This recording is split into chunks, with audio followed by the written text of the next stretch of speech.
Hello class 10th, welcome to our enlighten academy. Class 10th आज हम करने जा रहे हैं आपके इकोनॉमिक्स का चैप्टर नंबर 2।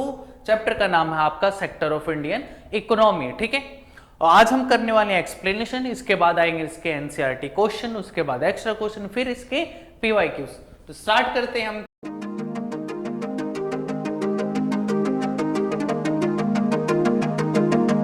क्या सेक्टर ऑफ इंडियन इकोनॉमी। ठीक है, सबसे पहले हम देखते हैं कि इकोनॉमिक एक्टिविटीज क्या होती है। उससे पहले हम चैप्टर की थीम समझते हैं। ठीक है, सेक्टर ऑफ इंडियन इकोनॉमी। ठीक है, इकोनॉमिक एक्टिविटी क्या होती है? वो एक्टिविटीज जिससे हमारी इनकम जनरेट होती है, उसे हम क्या बोलते हैं? Economic activities. अब इनकम जनरेट करने के लिए तो बहुत सारी, हमारे अराउंड 1000 ऑफ एक्टिविटी परफॉर्म होती है। ठीक है, तो बेसिकली हमने जितनी भी एक्टिविटी है इनको 3 पार्ट में डिवाइड कर रखा है, प्राइमरी, सेकेंडरी और टर्सरी सेक्टर में। तो आपके आसपास जितनी भी कोई भी फैक्ट्री हो, एग्रीकल्चर हो रहा है, कुछ भी, जितनी भी एक्टिविटी हो रही है इकोनॉमिक्स की, उसको हमने 3 पार्ट में डिवाइड कर रखा है। तो मेनली उन्हीं तीन जो सेक्टर हैं उनके बारे में हम इस चैप्टर में पढ़ने वाले हैं। तो इकोनॉमिक एक्टिविटी पता चली कि जिन एक्टिविटी की वजह से इनकम जनरेट हो रही है उसे हम क्या बोलेंगे? Economic activity. ठीक है भाई, जैसे एक कंप्यूटर इंजीनियर है, उसने एक सॉफ्टवेयर बनाया और सॉफ्टवेयर बना के लॉन्च कर दिया, उससे क्या होगा? इसको प्रॉफिट होगा। ठीक है भाई, तो ये इसके लिए क्या हो गई? इसकी इकोनॉमिक एक्टिविटी हो गई। अब डिवीजन ऑफ इकोनॉमिक एक्टिविटी में हमने प्राइमरी, सेकेंडरी और टर्सरी 3 पार्ट में कर रखा है। प्राइमरी सेक्टर जो होता है वो फार्मिंग एक्टिविटी से रिलेटेड होता है, या फिर कह सकते हो कि आप जितने भी नेचुरल रिसोर्सेज होते हैं उनको यूज किया जाता है इसमें। ठीक है, सेकेंडरी सेक्टर क्या होता है कि जो भी आपके रॉ मटेरियल होता है उसको इंडस्ट्री या फैक्ट्री में ले जाकर मशीनरी की हेल्प से हम उसे फाइनल गुड्स में या फिर अलग किसी प्रोडक्ट में चेंज कर देते हैं। तो वो काम कहाँ होता है? सेकेंडरी सेक्टर में, जैसे मैन्युफैक्चरिंग वगैरह होगी सारी चीजें। ठीक है, टर्सरी सेक्टर क्या होता है? यहाँ पर सिर्फ सर्विसेज प्रोवाइड की जाती है। तो जहां पर भी सर्विसेज प्रोवाइड की जाती है, जैसे बैंक वगैरह हो गए, तो किस में आएंगे? बैंक हो गया, स्कूल्स वगैरह हो गए, आपको क्या प्रोवाइड करे? सर्विसेज, तो टर्सरी सेक्टर में आएंगे ये। ठीक है भाई, चलते हैं हम नेक्स्ट पे। Comparison of 3 sector of the economy through productivity and population. As thousands of economic activities going around in all 3 sectors, it makes almost impossible to take account of every each activity। तो हमें आपको बताया अभी कुछ time पहले कि हमारे आसपास बहुत सारी इकोनॉमिक एक्टिविटी होती है, हम हर एक को काउंट नहीं कर सकते, हर एक चीज को जो इफिशियंटली हम एनालाइज नहीं कर सकते। इसके लिए हमने क्या कर रखा है? इसको 3 पार्ट में डिवाइड कर रखा है। We check only final goods and services. For example, a farmer who sell wheat to a flour mill for rate 8 rupees per kilogram. जो फार्मर है वो क्या प्रोड्यूस करते हैं? व्हीट, और उसने क्या कर दिया? आटा मिल को, जो फ्लोर मिल होती है, उसको 8 रुपीज पर केजी के हिसाब से व्हीट को सेल कर दिया। The mill grind the wheat and sell to the flour to a biscuit company for ten rupees per KG. अब जो मिल का मालिक था उसने जो व्हीट था उसको ग्राइंड किया, फ्लोर में चेंज किया और उसको किसको सेल कर दिया? बिस्किट कंपनी को। अब रेट क्या था? बढ़ गया 10 रुपीज पर केजी पे। इसमें क्या हो गया? जो ये आपका मिल का मालिक था उसे 2 रुपए का यहाँ पे प्रॉफिट हुआ पर केजी पे। आगे, the biscuit company uses the flour and things such as sugar and oil to make 4 packet of biscuit. अब फ्लोर उसे मिल गया, उसके अलावा शुगर मिल गया, ऑयल हो गया, इन सब की हेल्प से उसने क्या बनाया? बिस्किट के 4 पैकेट उसने तैयार कर लिए। It sell biscuit in the market to the consumers for ₹63, यानी 15 रुपए पर पैकेट के हिसाब से, क्योंकि 4 पैकेट इसने बनाए थे तो इसने 60 रुपीज के वो चारों पैकेट जो है मार्केट में ले जाकर सेल कर दिया। तो जो फाइनल कंज्यूमर पे जो चीज पहुंची वो क्या था? आपका बिस्किट। तो बिस्किट हमारे लिए क्या हो जाएगा? फाइनल गुड्स हो जाएगा। क्लियर? ये चीजें समझ आई आपको? तो अब चलते हैं आगे। क्या है ग्रोस डोमेस्टिक प्रोडक्ट? जीडीपी क्या होती है? the value of final goods and services produced in all three sector during a particular year provide the total production of the sector for that year is called the gross domestic product। Easy word में आपको बताता हूं कि किसी country के अंदर एक particular time में, एक साल ले लेते हैं हम, एक पर्टिकुलर टाइम में तीनों सेक्टर में जो भी गुड्स और सर्विसेज प्रोड्यूस होगी उनकी टोटल वैल्यू को हम क्या बोलते हैं, जीडीपी यानी ग्रोस डोमेस्टिक प्रोडक्ट। समझ आई चीजें? जिस कंट्री की जीडीपी जितनी ज्यादा होती है वो कंट्री उतनी ही ज्यादा इकोनॉमिकली पावरफुल मानी जाती है। ठीक है भाई। अब आते हैं historical changes in sector, primary, secondary और टर्सरी में देखते हैं कि कब किस टाइम पे किसकी रेलेवेंस ज्यादा थी। ठीक है भाई। तो at initial stages of development primary sector was the most important sector of economic activity in a country, क्योंकि आपको पता है कि इंडिया के अंदर जो एग्रीकल्चर लैंड है वो बहुत ज्यादा है। ठीक है। और स्टार्टिंग में जब हमें 1947 में इंडिपेंडेंस मिली थी उसके बाद जो है इंडस्ट्री वगैरह लगनी सेटअप ही हुई थी, स्टार्ट ही हुई थी। तो उस टाइम क्या चीजें ज्यादा चल रही थी, एग्रीकल्चर सेक्टर सबसे ज्यादा चल रहे थे, क्योंकि उस टाइम इंडस्ट्री वगैरह स्टार्ट हुई थी। और जब इंडस्ट्रियल सेक्टर स्टार्ट होगा उसके बाद कहीं जाकर आपका टर्सरी सेक्टर स्टार्ट होगा। ठीक है। तो सबसे ज्यादा क्या चल रही थी, आपकी प्राइमरी सेक्टर चल रहा था। With the innovation of farming method agriculture sector began to produce much more food than before. अब जैसे ही फार्मिंग मतलब एग्रीकल्चर में रेवोल्यूशन आया, मशीनरी वगैरह का आने स्टार्ट हुई, तो जैसे ही आपकी टेक्नोलॉजी इनोवेशन बढ़ता गया इसकी वजह से एग्रीकल्चर सेक्टर में क्या हो गया, प्रोडक्शन बढ़ने लग गया। ठीक है भाई।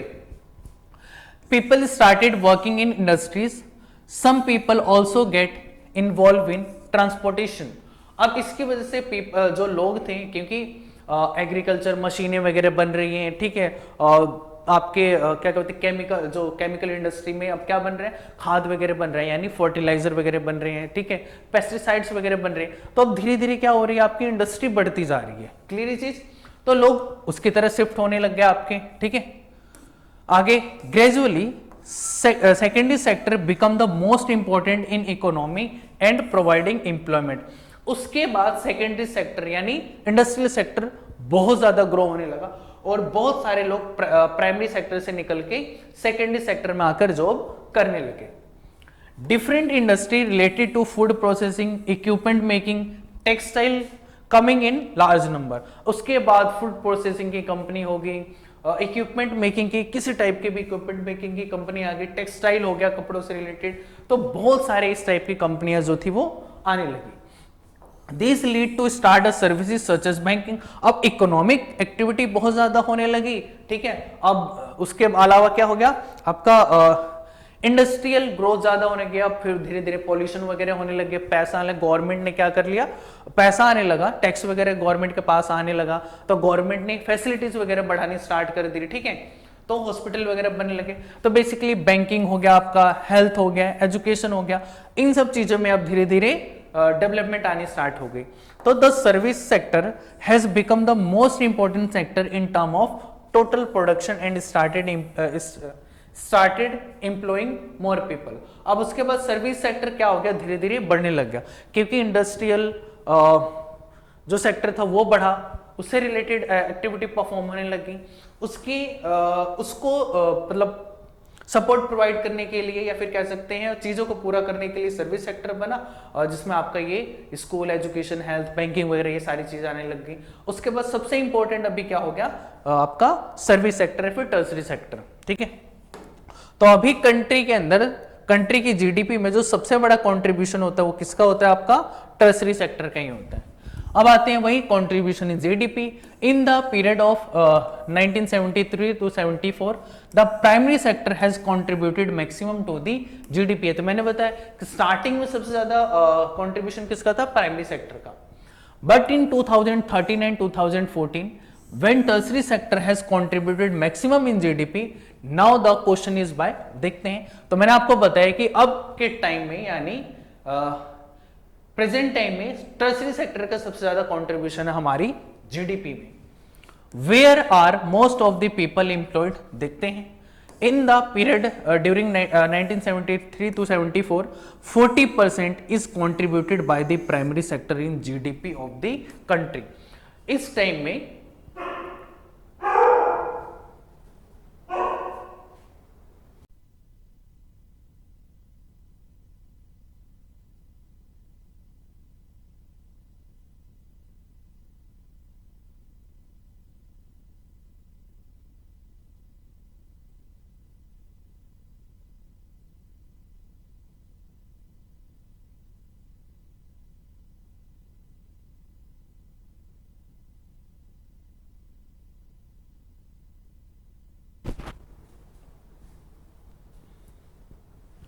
नेक्स्ट टॉपिक क्या अपना कि where are most of the people employed. देखते हैं कहां पर जो मोस्ट ऑफ पीपल थे वो एम्प्लॉयड थे। देखिए आपको टाइम दिया हुआ है 1973-74 में। इस टाइम जब आपके एनालाइज किया गया तब हमें पता चला कि 40% जो कंट्रीब्यूशन था वो किसका था हमारी जीडीपी में, प्राइमरी सेक्टर का था। ठीक है, फिर secondary sector contributed only 12% and 40% is contributed by the tertiary sector. आगे employment percentage during the period of 1972 to 73, 74% people of India are engaged in primary sector।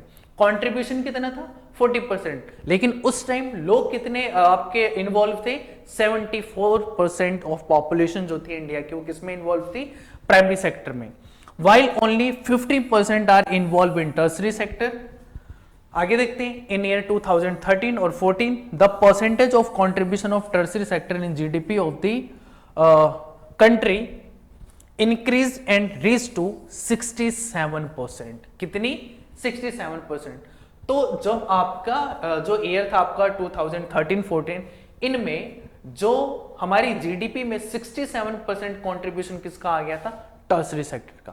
तो यानी अभी सबसे इंपॉर्टेंट सेक्टर कौन सा है आपका, तो tertiary sector. The primary sector reduced to only 12%। अब प्राइमरी सेक्टर की इन्वॉल्वमेंट कितनी होती है, कंट्रीब्यूशन कितना होता है जीडीपी में, सिर्फ 12%। The primary sector continue to be the largest employ during 2011-12।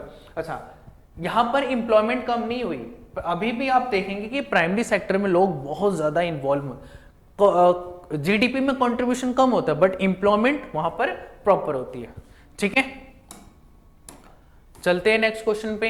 अब आते हैं डिस्गाइज्ड अनएम्प्लॉयमेंट। डिस्गाइज्ड अनएम्प्लॉयमेंट क्या होता है कि एक पर्सन है, मतलब सपोज कोई काम करना है, ये मेनली एग्रीकल्चर सेक्टर में ज्यादा होता है कि एक पर्सन है, मतलब कोई काम है जो आपको अपने खेत में जाके करना है, उसको काम, उस काम को करने के लिए मान के चलो आपको सिर्फ 2 लाख चाहिए, वो इनफ है आपके। ठीक है, पर उसमें 5 लोग काम कर रहे हैं, उसी काम को कितने लोग कर रहे हैं, 5 लोग काम कर रहे हैं। सिर्फ 2 की जरूरत थी, अगर वो सिर्फ 2 होते तो काम हो जाता, पर 3 लोग क्या है आपके एक्स्ट्रा है, तो 3 लोग आपको लगेंगे कि वो एम्प्लॉयड हैं बट उनकी कोई जरूरत वहां पे नहीं है, तो वो 3 लोग जो एक्स्ट्रा है उसको हम क्या बोलेंगे, डिस्गाइज्ड अनएम्प्लॉयमेंट। ठीक है भाई, तो हाउ टू क्रिएट एम्प्लॉयमेंट, हम जो एम्प्लॉयमेंट है कैसे बढ़ा सकते हैं, तो granting loan and lower at lower interest. अगर हम जैसे कि कोई अपनी छोटी मोटी शॉप खोलना चाहता है या फिर छोटी मोटी इंडस्ट्री खोलना चाहता है, तो उसके लिए अगर हम लोन्स वगैरह प्रोवाइड कर दें लो रेट ऑफ इंटरेस्ट पे, तो हम थोड़ी सी एम्प्लॉयमेंट जनरेट कर पाएंगे कि उससे बहुत ज़्यादा आपके एक्टिविटीज़ बढ़ेगी, छोटी छोटी दुकानें, छोटी छोटी इंडस्ट्रीज वगैरह होगी जिसमें लोग जाके काम करेंगे। ठीक है, आगे investing in infrastructure such as building और dam at a suitable place. अगर ये भी हम बनाते हैं, अपने इंफ्रास्ट्रक्चर को बिल्ड करते हैं, तो उससे भी एम्प्लॉयमेंट बढ़ती है। Increase efficiency of transportation and storage. ठीक है, अगर हमारी प्रॉपर ट्रांसपोर्टेशन है, स्टोरेज कैपेसिटी अच्छी है, तो भी आपका क्या होता है, वहां से एम्प्लॉयमेंट वगैरह जनरेट होती है। ठीक है, promoting small scale industries such as mills, honey collection centre. ठीक है, तो अगर मिल्स वगैरह को प्रमोट करते हैं, हनी कलेक्शन वगैरह होते हैं, इसमें भी लोग क्या होते हैं, इन्वॉल्व हो जाते हैं, यहाँ पे एम्प्लॉयमेंट मिल जाएगी। ठीक है, आगे emphasises on education and training centre. अगर लोगों को हम एजुकेशन प्रॉपर दें, उनको ट्रेन करें, उनको स्किल्स वगैरह सिखाएं, तो उनको भी इजिली कहीं पर भी जॉब मिल जाएगी। Identifying potential of an area. Suppose कि कोई एरिया है जहाँ पे टूरिस्ट बहुत ज्यादा आ सकते हैं, तो उस एरिया को ग्रो किया जाए, वहां पर इंफ्रास्ट्रक्चर को बिल्ड किया जाए, जिससे क्या वहां पर इंप्लॉयमेंट जनरेट हो। या फिर कोई और एरिया है जहां पर क्या हो सकता है आपका एनर्जी वगैरह बहुत ज्यादा बन सकती है,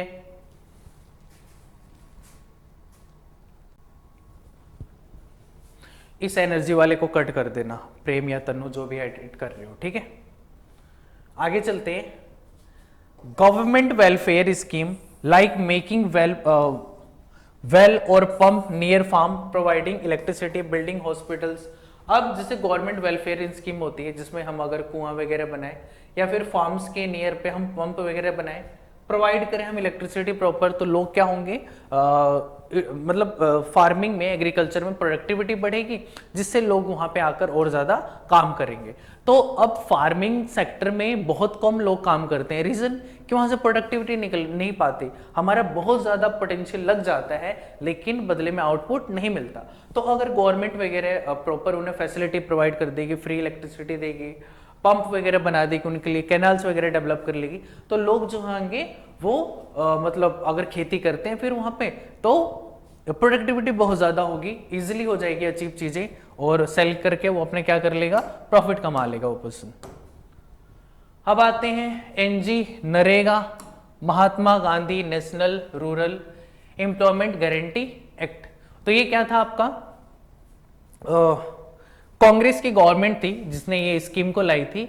तो the central government in India made a law implementing the right to work in 625 district. कितने डिस्ट्रिक्ट्स में, 625 डिस्ट्रिक्ट में जो एमजी नरेगा था वो आपका इंप्लीमेंट हुआ था। Mahatma Gandhi national rural employment guarantee act 2000 form known as MG NREGA, ठीक है भाई। अब इसके अंदर क्या था, इसके अंदर सिंपल चीज थी कि यहां पर आपको गारंटी प्रोवाइड कर दी गई थी कि जो भी लोग इस स्कीम के अंडर में आते हैं उनको एक साल के अंदर 100 दिन की जो 100 दिन का एम्प्लॉयमेंट उन्हें फिक्स प्रोवाइड ही किया जाएगा। क्या प्रोवाइड किया जाएगा, 100 दिन का फिक्स उन्हें एम्प्लॉयमेंट प्रोवाइड किया जाएगा। अगर गवर्नमेंट उन्हें एम्प्लॉयमेंट नहीं दे पाती है तो उनका जो भी पैसा बनता है, जो भी अलाउंसेस बनते हैं वो लोगों को दे दिया जाएगा। यानी गवर्नमेंट ने अगर आपको 100 दिन का काम नहीं दिया पर वो 100 दिन के प्रॉपर पैसे आपको दे देगी। तो if the government fails to its duty to provide employment it will give unemployment allowances to the people. Clear ये चीज। अब आते हैं differences between organised and unorganised sector. तो organised sector are registered by the government and have to follow its rule and regulation, while unorganised sector are largely outside the control of the government. जो organised sector होता है वो government में registered होता है और government जो rule regulation बनाती है उनको प्रॉपर फॉलो करती है, बट अनऑर्गेनाइज्ड सेक्टर जो होते हैं वो गवर्नमेंट के कंट्रोल से बाहर होते हैं। Next, worker in the organised sector enjoy security of the employment while in the organized sector there is no job security। अब जो भी आपके ऑर्गेनाइज सेक्टर होते हैं आपकी जॉब की प्रॉपर सिक्योरिटी होती है, आपको ऐसी नहीं है कि कोई भी आपने छोटी मोटी गलती आपको फायर आउट कर देंगे, ठीक है। बट अनऑर्गेनाइज सेक्टर में आपकी जॉब जो होती है इनसिक्योर होती है, ठीक है। आगे, organise sector are expected to work only a fixed number of hours while in the organise sector there is no pay for overtime. अब जो ऑर्गेनाइज सेक्टर होता है उसमें आपका फिक्स वर्किंग आवर होता है, 8 आवर हो गया। उसके अलावा अगर आप एक्स्ट्रा काम करते हो तो आपको एक्स्ट्रा पे भी किया जाएगा। बट अनऑर्गेनाइज सेक्टर में ऐसा नहीं होता, आपको ओवर टाइम करने का पैसा नहीं मिलता। आगे, organise sector worker get paid leave, payment during holidays, provident fund, और उसके बाद gratuity, medical benefit etcetera, while such benefits are given in organise sector. अच्छा नहीं, इस टाइप की जो फैसिलिटीज जो होती है अनऑर्गेनाइज सेक्टर में नहीं प्रोवाइड की जाती, ठीक है। दोबारा बताता हूं, ऑर्गेनाइज सेक्टर जो होता है इसके अंदर पेड लीव दी जाती है, एम्प्लॉयमेंट जो आप अगर छुट्टी करते हैं तो उसकी भी पेमेंट दी जाती है, पीएफ कटता है आपका, ग्रेचुअरी होता है, मेडिकल बेनिफिट्स वगैरह प्रोवाइड कर जाते हैं। बट ये सारी फैसिलिटी अनऑर्गेनाइज सेक्टर में नहीं होती है। Example of organise sector are government employment, जैसे बैंक गवर्नमेंट एम्प्लॉयज हो गए, बैंक्स हो गए आपके, ठीक है। किसमें आएंगे, आपके ऑर्गेनाइज सेक्टर में। उसके बाद जो होम ट्यूटर हो गया आपके, person working in small general store, वो आपके किस में आ जाएंगे, अनऑर्गेनाइज सेक्टर में आ जाएंगे। क्लियर ये चीजें। अब और आगे चलते हैं, क्या है, classification of economic activity into sector on the basis of who own asset and is responsible for the delivery of services. तो देखते हैं इसमें सबसे पहले आपका क्या आता है, पब्लिक सेक्टर। पब्लिक सेक्टर क्या होते हैं, the government on most of the asset and provide all the services. अब पब्लिक सेक्टर में वो सारी कंपनियां आ जाती हैं या सेक्टर आ जाते हैं जो गवर्नमेंट के अंदर में होते हैं, यानी उसका मोस्ट ऑफ जो परसेंटेज होता है वो कौन ऑन करता है, गवर्नमेंट करती है। और तो ये किस पे काम करते हैं, बेसिकली वेलफेयर पे काम करते हैं, सर्विसेज पे। जैसे रेलवे होती है और पोस्ट ऑफिस हो गए, किस पे काम करते हैं, सर्विसेज वगैरह प्रोवाइड करते हैं, और ये वेलफेयर पे काम करते हैं। जो प्राइवेट सेक्टर होते हैं प्रॉफिट पे काम करते हैं हमेशा, ठीक है। तो ownership of asset and delivery of the services in the hands of a private individual और ए कंपनी। तो प्राइवेट सेक्टर क्या होता है, जिसमें जो पूरा का पूरा सर्विसेज वगैरह होता है, जो भी एसेट वगैरह है वो किसके हाथ में होते हैं, या तो किसी एक इंडिविजुअल पे या कोई एक कंपनी पे, ठीक है। जैसे टाटा आयरन है, उसके हेड कौन है आपके, रतन टाटा जी हो गए, ठीक है। तो इस टाइप से है, रिलायंस इंडस्ट्री हो गया, उसके मुकेश अंबानी हो गए। तो ये किस में आएंगे, आपके प्राइवेट सेक्टर्स में। क्लियर है चीजें। तो यह था आपका पूरा चैप्टर जो मैंने आपको एक्सप्लेन किया, ठीक है। अब नेक्स्ट जो इसका वीडियो होगी वो किस चीज की आएगी, आपके इसके एनसीईआरटी क्वेश्चंस की। तो thank you so much last तक ये वीडियो देखने के लिए, और जितना ज्यादा हो सके इस वीडियो को जो है अपने दोस्तों में शेयर कीजिएगा और लाइक एंड हमारे चैनल को सब्सक्राइब कीजिएगा, ठीक है। तो thank you so much again.